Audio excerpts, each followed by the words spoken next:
In the catalog of anime, we have the upper echelons of the media, classics that live in a realm of their own. Then there are those that are fun and enjoyable watches that everyone can enjoy. But what about those that are in the deepest, darkest corners of the medium? Like the shunned child in class who threw a wet toilet paper ball at the back of the teacher's head. Well, today we are taking a look into what I think is the corner child of 2024 so far, and that is High Speed Etoyu. You may be wondering, why the heck would I watch an anime like this? Well, as they say, curiosity killed the cat. So where do we start with this car wreck of a series? The beginning, I guess.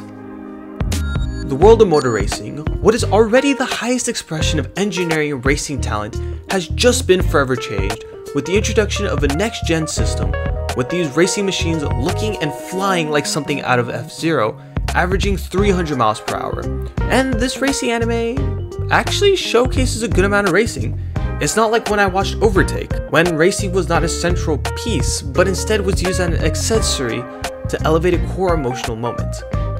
But it's evident to see that the creators know of Formula 1, as throughout the series we see the bones of it embedded in the anime, with us visiting many tracks that are on the current F1 calendar, as well as having commentators that give us a breakdown of the track, stating the conditions and areas of interest for the drivers, and are the perfect guide for people who have no knowledge about motorsport racing, acting as the stand-in for the audience. But the anime fails to understand racing because they have freaking AI racers. You have no idea how much that pissed me off. People don't watch racing to see predictable races with no sense of emotion. Hell, why do you think people stopped watching the 2023 season when Red Bull's racing Max Verstappen was winning every single race? What gets people hooked on racing is seeing racers pushing themselves and the cars, risking a safe racing line to instead be late on the brakes into a corner or keeping your foot on the throttle going around the outside with the smallest margin of error, and seeing what racers do if they or their team makes a mistake. But they not only have automated drivers, the pit stops have suffered as well. But not every addition was bad. They added a Revelo burst, which is a short burst of increased speed, which works similar to F1's DRS system, which adds a nice bit of strategy and suspense. Most of the first episode builds up the next series, but at the end we are introduced to our main character Rin, who was once a ballet dancer now turned racing driver, after setting multiple course records on an online video game. You may think that this is crazy and unrealistic, when in reality, it's happened before. Just look up the story of Jen Martinborough and his rise to racing from playing Gran Turismo. But playing video games is one thing, racing is another.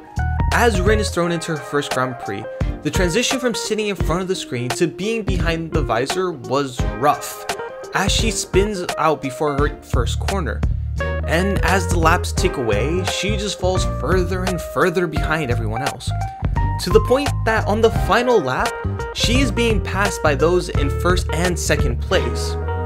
But Rin fails to understand that the blue flag means to allow cars who are about to lap you to pass through, and falsely assumes that she is not in last place and that they are passing her for a position.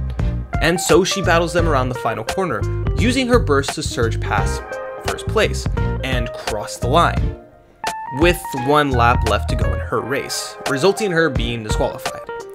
In my opinion, Rin isn't the only one to blame, as why the hell did her team not explain what the flags mean? If the writers are trying for Rin to be the stand-in for the audience that doesn't understand, it's stupid. That's what the commentators have been doing. And the characters are so unforgettable.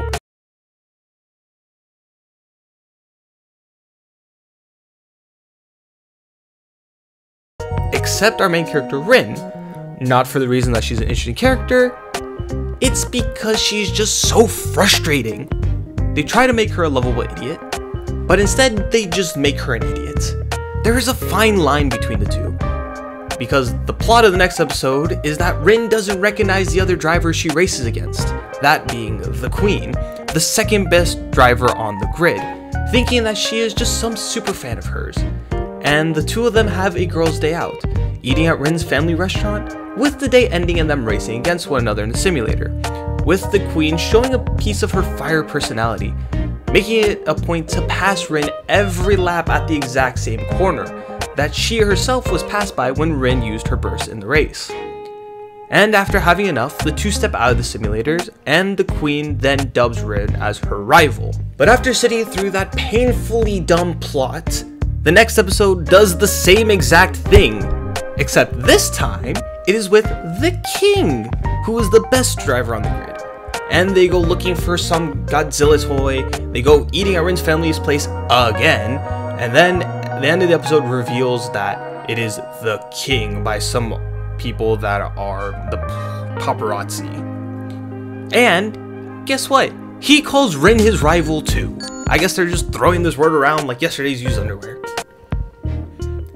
The next few episodes we see, I think we are more told that Rin is getting better because it's just a snapshot montage of Rin placing higher, but we never see her actually race or even passing anyone. Hell, a side character named Sophia is given more depth in regards to her racing, because up to this point, the King and Queen have been dominating every single race, with the two of them sharing the top step on the podium. But with the race in the wets, which provide less grip and more corners that rely on said grip, it is the perfect storm for Sophia, as it played right into her driving style that saves tires, therefore having grip lasting longer than the other racers, which results in Sophie winning the Grand Prix. And it's actually pretty damn satisfying, as it was a factor of luck and leaning towards the driver's ability. Unlike Rin's performance in Monaco, who started off with a good qualifying session, starting P8 in one of Racing Royalty's tracks. Through other racers having to retire from the race either from crashes or mechanical failures, Rin ends up in the running to end up on the podium, which should excite the audience because we're seeing our main character about to achieve a major milestone. But it's instead spoiled because Rin, like all other racers, has an onboard AI that helps to improve her racing by showing her the ideal racing lines, how much to brake, how much to accelerate in and out of corners, basically doing the driving for her, which for me made me doubt everything that Rin has achieved up to this point, because now I'm wondering if it's Rin's ability or was it the onboard system. But ultimately, we don't question it as Rin takes a risk and finishes outside of the top 3, leaving her with a bitter taste going into the summer break. And for Rin, the team thinks it's better if she transitions from an automatic gearbox to a manual, so she can use her jittery left foot. And I'll be honest, as someone who drives a manual as my daily driver, this scene was charming for me. Seeing everyone stalling in their attempt to get the car moving, it honestly reminded me how I was in the same boat when I was starting to learn. So I found my nice little glimmer of hope to finish out the anime. Once the racing season picked back up again, Rin's car got some major modifications. And when the next race was about to begin, unfortunately, Rin's newfound confidence would have to wait, as she suffered a mechanical problem right from the start and had to retire. After another race of annoying me with the onboard AIs, taking P1 and qualifying for Rin, then being disqualified, we enter the final race of the season. And honestly, the anime just falls apart at this point.